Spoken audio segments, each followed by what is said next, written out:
I'm pleased to introduce Dr. Michael Collins, who is for 25 years has been at the NIH as part of the skeletal disorders section. He's also had a long career in rare bone disease as well, and was founder of the Fibrodysplasia Foundation.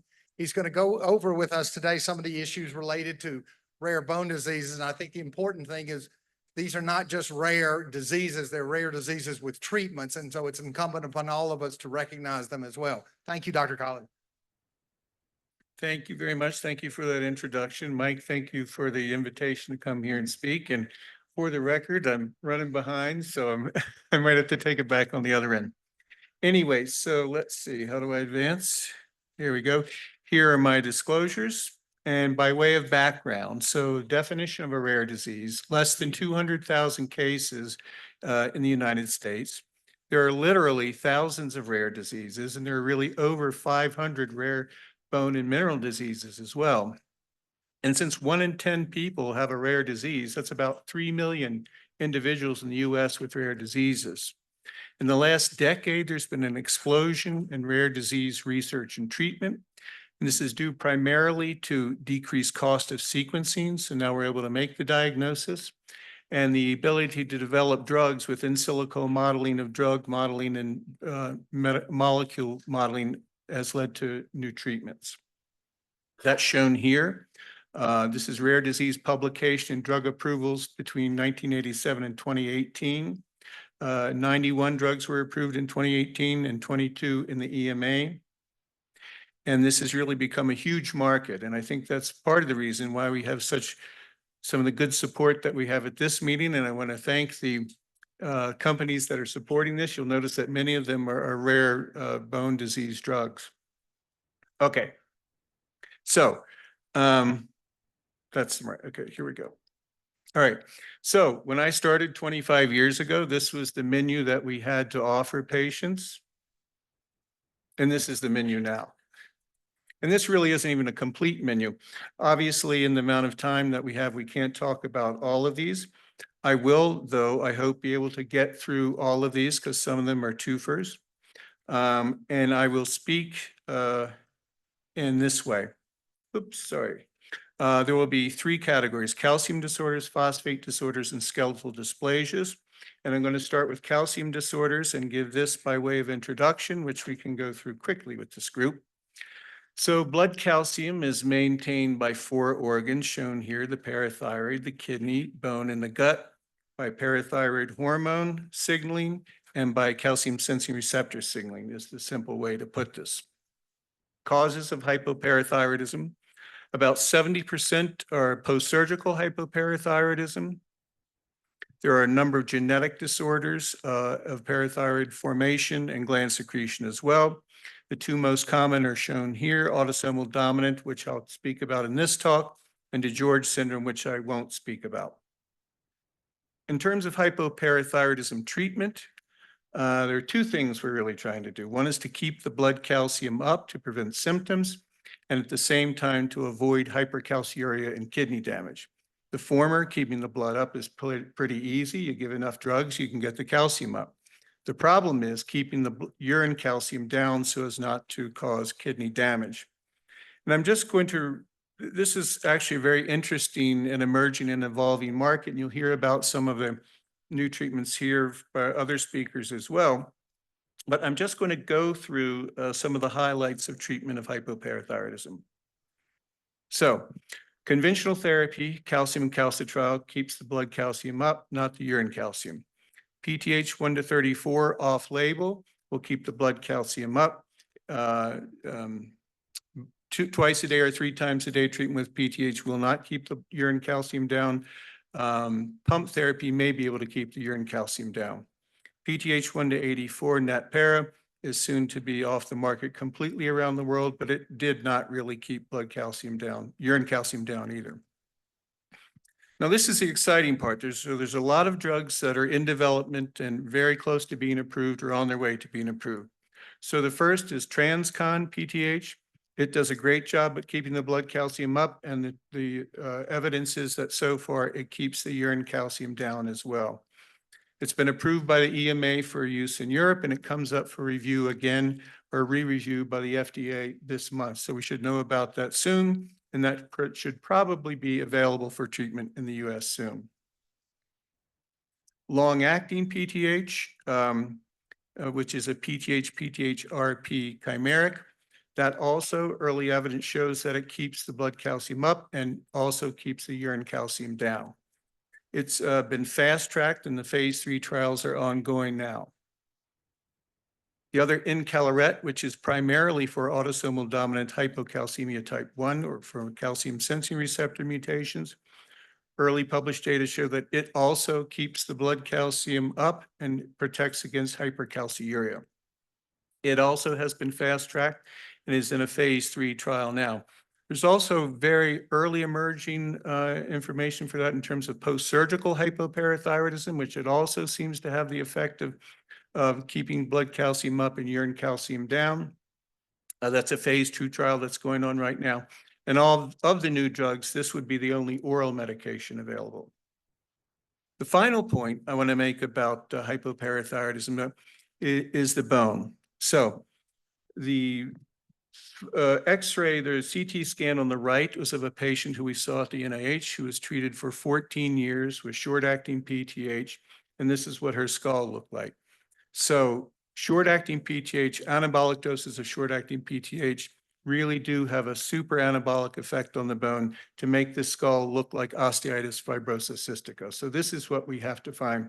And this really is the final frontier of hypoparathyroidism treatment. So the trifecta will be normal blood and urine calcium and normal bone turnover markers. We don't have the latter, the normal bone turnover markers yet on any of these drugs, but this will be something to watch for. Okay, now switching to infantile hypercalcemia type 1, and in adults, this is called idiopathic hypercalciuria. It's a rare disease. It's due to homozygous CYP24A1 deficiency. And you can see what CYP24A1 does here. I hate these CYP designations. I can never remember them. So it's also called 24-hydroxylase. Okay, so mutations in 24-hydroxylase prevent the conversion of 125D to its inactive components. So these patients present with hypercalcemia. It's pretty mild. Lowish PTH. They have normal or increased 125D. What brings them in is hypercalciuria, nephrocalcinosis, and fractures. And they have, as I said, biallelic inactivating variants in the 24-hydroxylase gene. So this is an interesting observation here. There's another enzyme in this pathway, CYP34A, which is an alternative vitamin D deactivation pathway. So 25D can also go to inactive 4-beta 25-hydroxy-D, and 125D, which is high in this condition, can go to another inactive metabolite, which is shown here. So if there were ways to induce CYP34A1, which there is, this would potentially be a treatment. So drugs like rifampin and other drugs as well can induce CYP34A metabolism and therefore promote the inactivation of high levels of 125D. This has been tried, and this is published here by Michael Levine at CHOP, and this showed that rifampin could normalize blood calcium, could normalize PTH, 125D, was well tolerated. And so it, as an approved drug, would be available for off-label use today. There is an ongoing trial of this out of the University of Pennsylvania, and that is shown here. So this could be a potential treatment.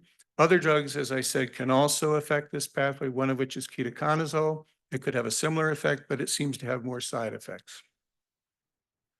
All right, switching now to phosphate disorders. So human trials start in 6 months sooner if we run out of mice.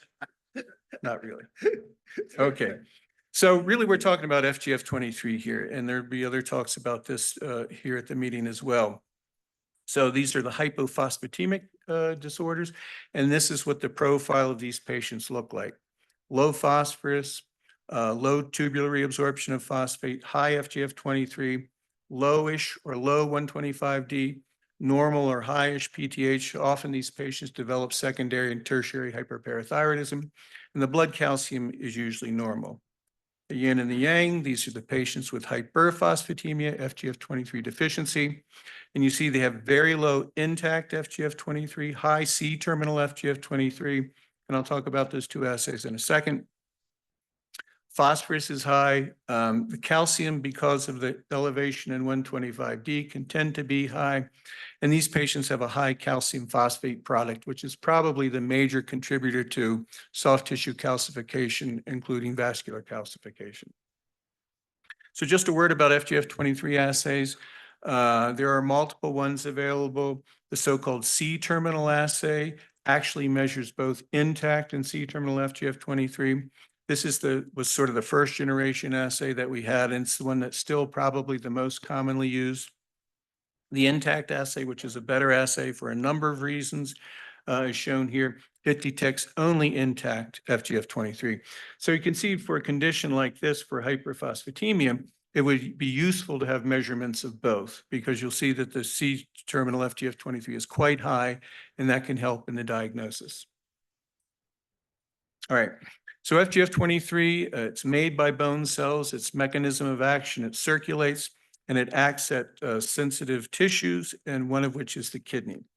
So FGF receptor 1 is found all over the body. So it's the co-expression of the co-receptor Klotho on proximal renal tubular cells that isolates the action to various tissues specifically, such as the renal proximal tubules.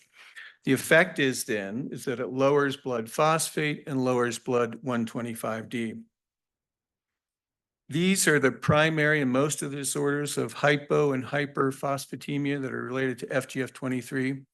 As you can see, most of them are hyper FGF23 disorders, which cause hypophosphatemia.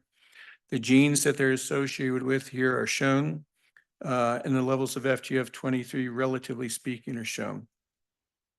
There are really only two disorders of FGF23 deficiency, and they're hyperphosphatemic tumoral calcinosis and autoimmune tumoral calcinosis, autoantibodies against FGF23. So to distill this down quite a bit, really, the conventional therapy for the hypophosphatemic disorders is really problematic. It's tons of phosphorus 3-4 times a day. Calcitriol, these patients get secondary, tertiary hyperparathyroidism. They get hypercalciuria, nephrocalcinosis. So it was really this drug that came along that's really changed this field completely. And I'm sure most of you are familiar with this now. This is burosumab. It's an anti-FGF23 monoclonal antibody. It's approved for XLH and TIO, but it really can be used for practically any disorder of FGF23.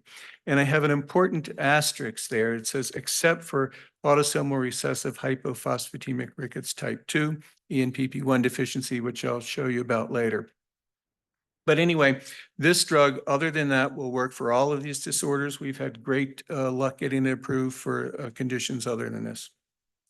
I did want to just briefly go through an algorithm for the evaluation of hypophosphatemia, which I think is good to keep in mind, and that's shown here. So a patient shows up with low phosphate. As was reported earlier, you have to make sure if it's a young person that you're using the right normal range for the blood phosphate. Confirm that there's renal phosphate loss by calculating the tubular reabsorption of phosphate. There's many calculators online to do this for you. And this is really to determine whether the primary defect is in the kidney as a primary problem or if it's acquired from excess FGF23. So you check the blood FGF23 levels.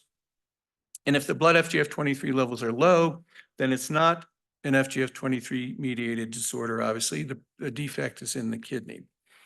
And the causes of this are shown here. There are genetic disorders of Fanconi-like tubulopathy with aminoaciduria, phosphaturia, bicarbonaturia, and calciuria. You can have any combination of these. There are also acquired forms of this. So toxins like lead and cadmium can do this. And a common cause of this is tenofovir. About 14% of the patients with tenofovir have a direct nephrotoxic effect of tenofovir to cause a renal tubulopathy and hypophosphatemia. So the genetic conditions are shown here, and we've talked about some of these X-linked autosomal recessive hypophosphatemia 1 and 2, which is DMP1 and ENP1. ENPP1 deficiency will come up again later. And of course, tumor-induced osteomalacia is one of the acquired forms. I'll talk more about that. And then you can also see this in a number of metastatic cancers, especially patients with prostate cancer. It's usually not a mystery. These are usually patients with metastatic, widely metastatic prostate cancer. And oh, by the way, they have hypophosphatemia. Again, this can be treated in the same way as most of the hypophosphatemic disorders. One important point I wanted to point out is that what is low FGF23? So if you have a normal FGF23 when your blood phosphate is low, that can be abnormal. So this is a paper by Iris Hartley from my group, where she determined that the cutoff is on the C-terminal assay, greater than 100 is actually a high level of FGF23, even though it's in the normal range. And on the intact assay, greater than 30 represents elevated FGF23 as well. So moving now into the rarer forms of this, this is tumor-induced osteomalacia. In fact, this is metastatic tumor-induced osteomalacia. This occurs in a small subset of these patients, especially ones who have had failed initial surgeries. And about 40% of these are caused by FGFR1 translocations. That means that an FGFR1 inhibitor might be therapeutic. It blocks FGF23 signaling. We conducted a trial in one individual with metastatic tumor-induced osteomalacia that's shown on the right side of the panel. He presented with widely metastatic disease. The FGF23 levels are shown on the bottom panel. He responded beautifully. We were able to treat him at the end of all this for 5 years. He was able to live an additional 5 years to see his daughter graduate from high school, to play tennis again. But it's only tumoristatic. The drug came back and he eventually succumbed to a disorder. He and the group of patients with benign tumor-induced osteomalacia we also treated, they respond beautifully to FGFR1 blockade, but these are tyrosine kinase inhibitors. They're very toxic and the patients can never tolerate them. That said, there are better and more specific FGFR1 inhibitors on the horizon. In fact, one of them is shown here. They have much higher activity at FGFR1 and lower activity at some of the other FGF receptors, so they have less toxicity in that way. So one more. So this is autosomal dominant hypophosphatemic rickets. This is a really interesting condition. This is a group of patients that have been extensively studied at Indiana University by Mike Ekans and Eric Immel. These patients only develop high FGF23 levels and hypophosphatemia when they're iron deficient, which has been quite a mystery and it's still an area of evolving research right now. You can see a group of control patients, you and I, don't develop hypophosphatemia when we become anemic. And that's because you and I are able to modulate the processing of the intact FGF23 into C-terminal FGF23 and maintain euphosphatemia. So this is the mechanism of this. Low iron leads to increased hypoxia-inducible factor erythropoietin, which increases FGF23 transcription, translation, and processing to keep it level in normals. Because this is really a disease of anemic patients, Eric Immel did this very simple study and did iron replacement in these patients, which normalized their FGF23 levels and normalized their blood phosphate as well. All right, one little bit here on hyperphosphatemia. So this is FGF23 deficiency. Again, I showed this profile earlier of the blood levels. So the existing drugs that we use to treat this are to decrease phosphate absorption, to promote renal phosphate excretion, target inflammation, and chelate phosphate. And this collection of drugs that I have listed on the bottom of there.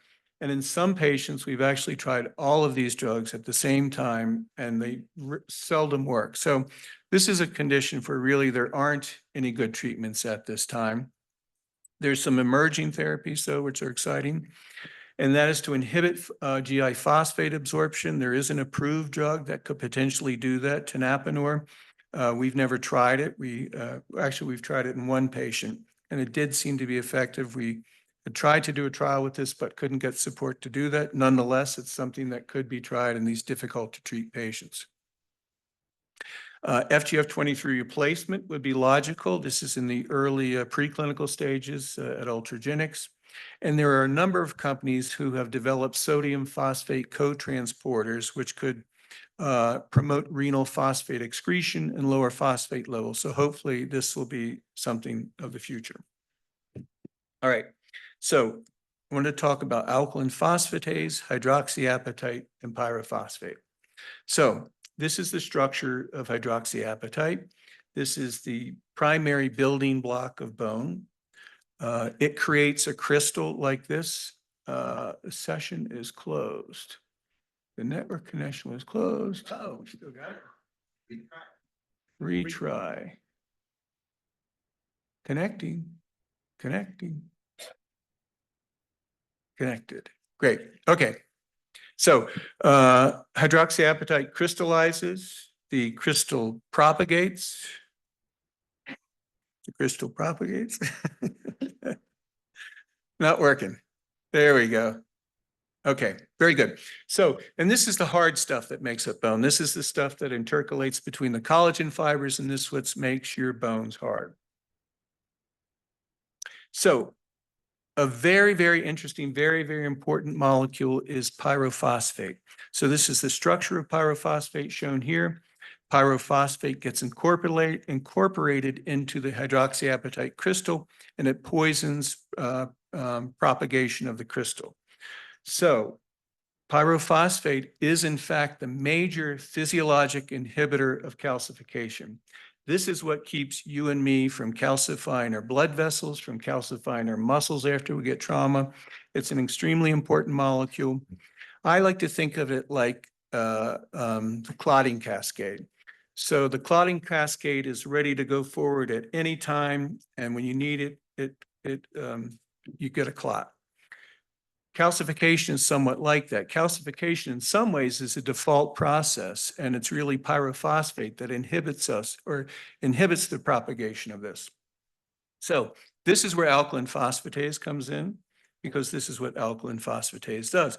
Alkaline phosphatase in tissues where you want calcification, like the bones and the teeth, it breaks down pyrophosphate and it allows mineralization to proceed. So I like to think not of pyrophosphate as a bone turnover marker, but as a pyrophosphate metabolism molecule. It's highly expressed in bones and teeth.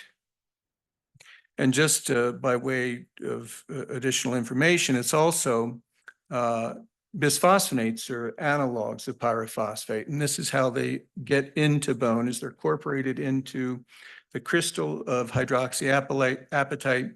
And then this is how they do their job. So when an osteoclast comes down and releases bisphosphonate, it poisons the osteoclast.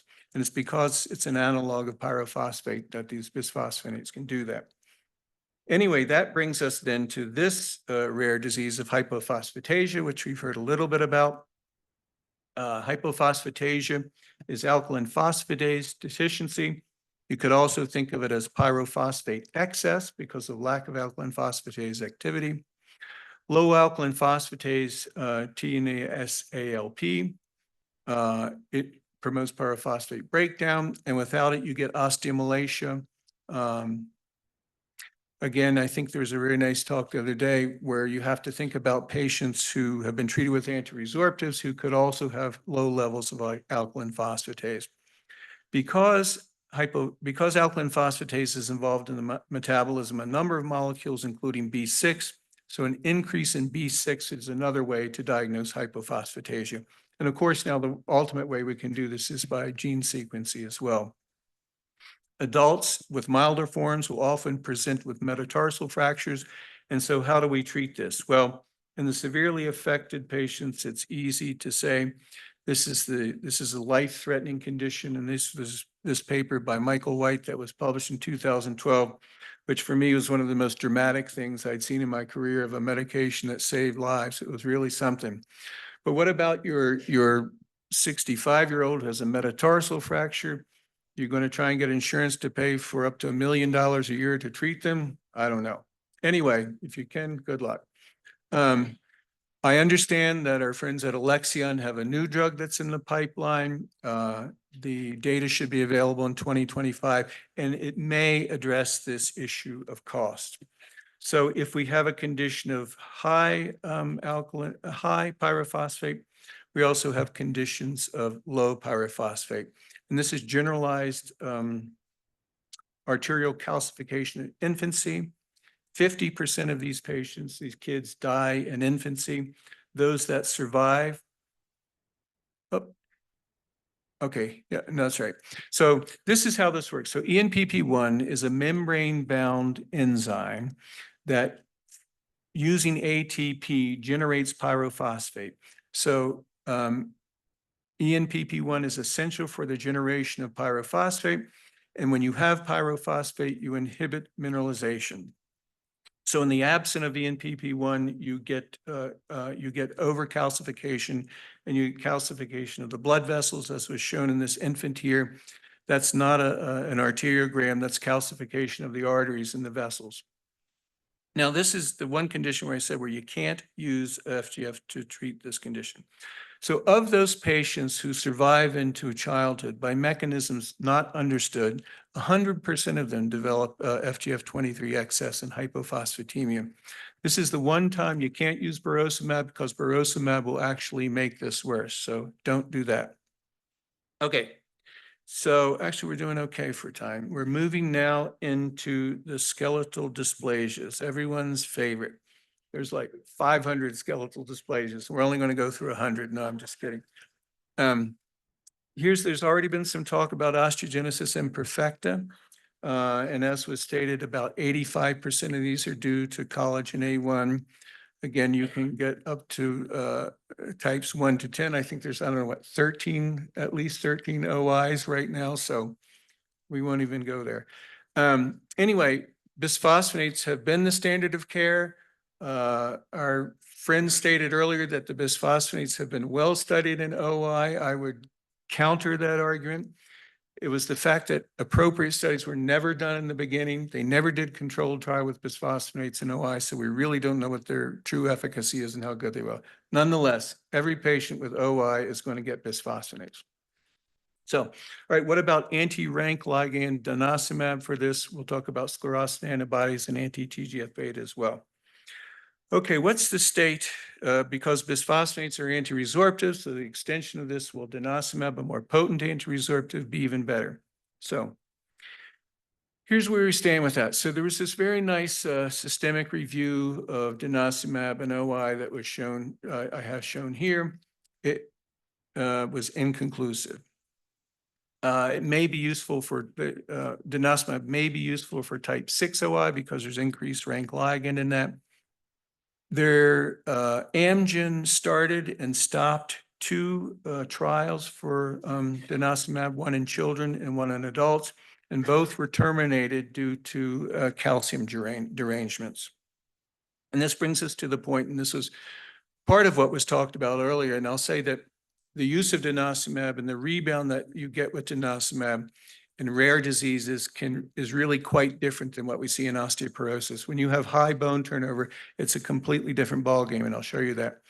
So severe derangements in calcium homeostasis can occur, calcium and phosphate homeostasis actually can occur with initiation and discontinuation in high turnover states and vitamin D deficiency as well.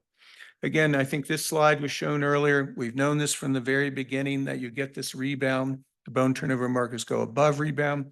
The first time that I really saw this was when we were treating this kid with fibrous dysplasia with high doses denosumab, and he was lost to follow-up. And he showed up in a hospital in the wilderness of Michigan with a blood calcium of, I think it was 14 or something like that. He self-discontinued denosumab, which had been working very well for him. He had a huge rebound in his CTX, as is shown here, huge rebound in P1NP.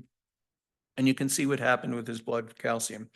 We were eventually able to get him under control with a combination of a little more denosumab and some zoledronic acid as well. But this is the sort of calcium derangements that can occur with denosumab discontinuation in high bone turnover states. So you got to be really careful with this. There was a similar case to this, sorry, shown here, this girl on this case from 2013. All right, I'll come back to that in a minute. Let me first talk about, continue talking about osteogenesis imperfecta. Okay, and this is the use of anti-sclerostin agents in osteogenesis imperfecta. We had a very nice talk earlier about a case of Roma that was used apparently successfully in a patient with OI. Sclerostin, as he pointed out, is made by osteocytes and inhibits the formation by blocking the Wnt signaling in osteoblasts. So this drug works by being an inhibitor of an inhibitor, the sort of things that endocrinologists like to talk about all the time. It stimulates bone resorption by increasing rank ligand. Sclerostin deficiency causes high bone mass disorders, sclerostosis, and Van Buchen's. So romosozumab, an anti-sclerostin antibody, was approved for postmenopausal osteoporosis, as you know. There is an ongoing phase 1 trial by Amgen right now, and I couldn't find any data on that anywhere yet, so maybe someone knows about that, but I don't. The one thing I wanted to say too is, because these trials are going on, and if you have patients, it would be really great rather than use it off label, which you could if you can try and get them to enroll in these studies, but that's not often easily done. Anyway, so the one other study that's going on right now is setrusumab, the Ultragenyx drug. It's in a phase 2/3 study now. September 22, it got a rare pediatric disease designation, which helps to move things along. June 2024, there was some preliminary data in a press release. There's a 67% decrease in fractures and a 22% increase in bone mineral density. So it looks like it's going to be a good drug, but we have to wait and see. What was also mentioned in the talk earlier was this anti-TGF beta and osteogenesis imperfecta. Transforming growth factor beta, it's an important regulator of bone formation. And when you have high TGF beta, you have low bone mass. So antibodies might work. This was a mouse study conducted by Brendan Lee and his group. The success of this study led to a human trial with this drug, fesolusumab, which was published in the JCI. The results were really incredibly preliminary.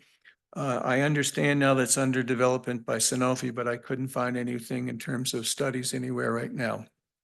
Okay, bottom line, OI treatment in adults. Clinical data are limited. Bisphosphonates and teriparatide may improve bone mineral density. Research is needed to identify medications that will decrease fractures. So this is just a quote from this very nice review from the JCM from June of 2023. All right, moving on to fibrous dysplasia and the use of denosumab in fibrous dysplasia. So rank ligand is highly expressed in fibrous dysplasia, and this led to the idea that denosumab could be a good drug to treat it. There were case reports, a few limited studies, etc. But again, there are severe derangements in calcium homeostasis in some of these patients with initiation and discontinuation, and it requires really close monitoring. We completed a phase 2 trial in adults, and a pediatric trial is underway right now. The results in adults are shown here. This was published recently. Incredibly effective. So these are really patients with pretty bad disease. This is sodium fluoride bone scan. You can see how activity of these lesions was completely knocked down. They had decreased pain, they had increased function, worked really, really well. But in spite of the fact that we knew that these patients were at risk for developing rebound hypercalcemia, and in spite of the fact that we were guarding against it, one patient got out of the barn and she developed a blood calcium at 24 milligrams per deciliter. I've never seen a calcium that high in a patient that didn't die. Anyway, we gave her more denosumab, we gave her zoledronic acid, we gave her denosumab. She was in the hospital. She did well, thank God. But really, it just said to us really how dramatic and how quickly these things can come on. So I think this is going to be a really good drug for fibrous dysplasia eventually, but we have to figure out how to use it in this disease. And I think we have to figure out how to use it in other high bone turnover diseases as well, including OI. All right, the last skeletal dysplasia I'll talk about is achondroplasia. It's the most common, it's not the last one, there's one more after that. Most common non-lethal dysplasia, about 1 in 20,000 births. They present like this with rhizomelic shortening, metaphyseal flaring, and large cranium. And this is the big one. They have a narrow foramen magnum, so that can be a really big problem with these patients. Okay, what's interesting is, okay, so this is due to FGFR3 mutations. It's a tyrosine kinase receptor. Its FGF23 activation negatively regulates the growth plate and chondrocyte differentiation and proliferation. What's really surprising is that there are a number of drugs that are in development or already in treatment for this rare disease, and the mechanism by which they're shown here. So infigratinib is an FGF receptor inhibitor. That was the same drug that was used with that patient with tumor-induced osteomalacia I showed you. Low dose therapy in kids with the phase 2 trial is ongoing. The preliminary results look good. There's a soluble FGFR3 decoy receptor, this drug shown here. It's in phase 2 trials. And there are two C-natriuretic peptide analogs that act at the NPRB to stimulate the growth plate. One is transcon CNP, which is related to our transcon PTH, same mechanism of prolonging the drug's half-life. That's in phase 2 trials. And there's one drug that's approved by the FDA in 2021, vosoritide. And just to give you a sense of this, these are the data on which this drug was approved. And so you can look at them yourselves. It's not a very dramatic effect, but this led to the approval of this drug. Anyway, this drug's approved and on the market. But interestingly, we have a number of other drugs coming for this condition. All right, this is the last one. This is FOP, Fibrous dysplasia ossificans progressiva. Ultra-rare disease, 900,000 cases thought to be in the world. Dysregulated chondrogenesis, heterotopic bone formation, as you can see in the skeleton there of a patient who died from this. It's driven by inflammation. These patients, as you can imagine, develop severe disability and early mortality. Autosomal dominant mutation, it's in a BMP receptor, bone morphogenic protein receptor, the ACVR1 receptor. Really fascinating biology. This mutation converts this receptor to, it changes the ligand for it to activin A. So activin A now becomes a BMP analog. Anyway, this is a disease I told you, like 900 patients, 1,000 patients in the world. This is really interesting. So there's 5 investigational drugs underway for this disorder and 1 drug approved already. How are they going to do this? How are they going to get all the patients? I don't know. It's hard to imagine. I really do think that, you know, the companies need to work together. The agency needs to step in. Great news for the patients and the families with this condition. And you can see, I'm not going to go through all these, but there's all these drugs. The one drug that's approved is the one on the bottom there, palovarotene. It's actually a vitamin A analog, and it sort of takes advantage of the side effect that vitamin A can have on growth plates, and it stops chondrogenesis and stops these lesions. Not a very potent drug, but nonetheless, it's a drug and it's approved on the market. All right, to sum up, the last several years, last decade really, there's been an explosion in drug development in rare bone disease. There's a lot of options becoming available for these patients, which is great news. We need a lot more natural history, physiology studies from these patients against which to compare the effectiveness of these drugs, because it's really hard to do controlled trials in some of these ultra-rare disorders. A lot more patient involvement, a lot more patient support group involvement, but really our increased understanding in the genetics and physiology underlying these diseases is lighting a path to a world of personalized and precision medicine for these patients. This is what I wanted to close with. Oh, and I should say too, I did make a few changes in this talk that's different than the one that was distributed. So maybe I'll send out that one as well. I'll take it. Okay, so here's some really good resources. So more and more we're relying on genetic testing. So, you know, you almost never order looking for a mutation in a single gene anymore. You order panels or whole genome, not single tests. Unless, of course, you're confirming in another family member. So there's a lot more available now in terms of panels. Check with your geneticist, check with the companies to see which ones work. There's a good prenatal skeletal dysplasia panel offered by GeneDx. There's skeletal dysplasia testing, the H&L connective tissue gene test. The websites are all shown here. For hypoparathyroidism, Prevention Genetics has a 26 gene panel that can make the diagnosis. For general rare bone diseases, Discover Dysplasia has a panel of 400 genes that are involved in skeletal dysplasia and mineral homeostasis problems. And really, I think one of the best things for us are finding geneticists who are really good with skeletal dysplasias. My colleague at the NIH, Carlos Ferreira, he said I could give you his email address. So no, he's really great and he's brilliant and he's a big help. So I give his address with permission. I didn't realize there's going to be so many people at this meeting, Mike. Anyway, I think that, yeah, that's the last slide. So thank you for your attention. And we have time for questions, Phil. Yes, right. Dr. Marcus. This was truly superb. I really enjoyed it. I think everybody did. I'm very curious about when the intervention would start for achondroplasia. Right at the moment when at birth, is it possible to identify the patient then, or is it intrauterine as by prenatal testing, or is it too late at some point? That's a great question. It's not one that I personally know the answer to. I know the idea, the concept of prenatal administration of medication has also been discussed. I can't think of a reason why you wouldn't want to start the treatment as early as possible, though. So prenatal would be the earliest, obviously. So, yeah. Dr. Lang? Yeah. Mike, our problem is with these childhood diseases that become adults, and they're discovered in adulthood. So they clearly are not very severe, but these drugs are very expensive.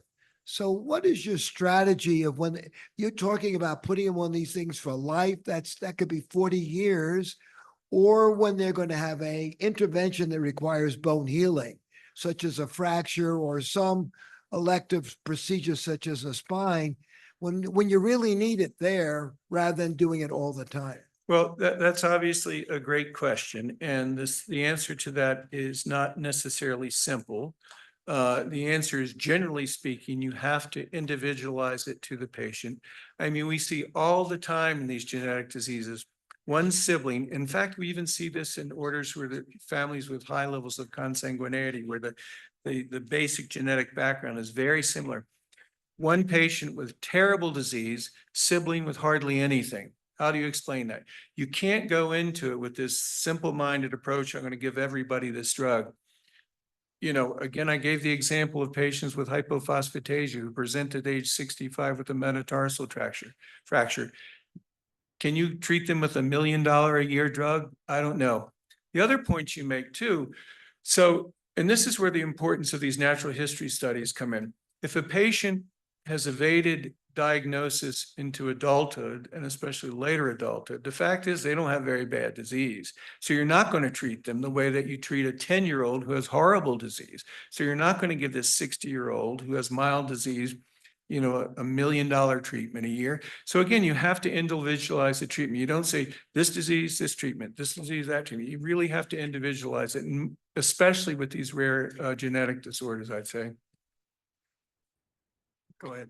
Do you think you could touch on the use of teriparatide in OI? Because you didn't talk about it, but then it was in your last slide. And then my other question to follow up on that was, when it's kind of the same one, like when would you recommend, like since teriparatide, for example, has such a limited time frame of use, that you would actually put an OI patient on that? Yeah, so, and I don't know the answer to your question either, but what I do know is that the conclusion from the people who treat a lot more patients with OI than I, and the treatment of the review studies of this, is that the role for teriparatide in the treatment of OI is not very impressive. You know, I think everybody with OI ends up getting bisphosphonates. I think there's really a lot of enthusiasm about these new drugs that are coming for OI. And like I said, you could use romosozumab off-label. I don't advocate that. If you have a patient you're considering that for, I would really make the effort to try and get them in a trial if there's one nearby that they could do. But I can't give you a great answer about PTH and NOI. Thank you. All right, so Thank you for an excellent talk. For fibrous dysplasia, we use both IV bisphosphonates as well as sometimes denosumab for pain. What makes you decide to choose one versus the other? Especially, I also have had some very interesting calcium responses. We're getting better at it, but what makes you decide when to start one or the other, or when to transition from one to the other? Yeah, so I would always start with the bisphosphonate first. And depending on the severity of the patient, as you know, fibrous dysplasia is a mosaic disorder. Some patients have tremendous involvement, others have minor. I would start with the bisphosphonate and give bisphosphonates at pretty reasonable doses. The goal is often pain relief. They haven't been shown to change the natural history of the disease, but they are pretty good at relieving pain. When would I say it's a bisphosphonate failure and consider using denosumab? I don't know. I would probably give a bisphosphonate up to as frequently as once a month with, good doses like 5 milligrams of zoledronic acid for as often as once a month for maybe 6 months or more. I had one patient who required that dose for 9 months before she got pain control. That was before denosumab was available. If after 6 months of monthly dosing of bisphosphonate like zoledronic acid, they still have pain, that's when I would consider denosumab. And you just have to be really careful in watching the calcium and phosphate. Thank you. got a question online. You had mentioned the relationship between iron and phosphorus.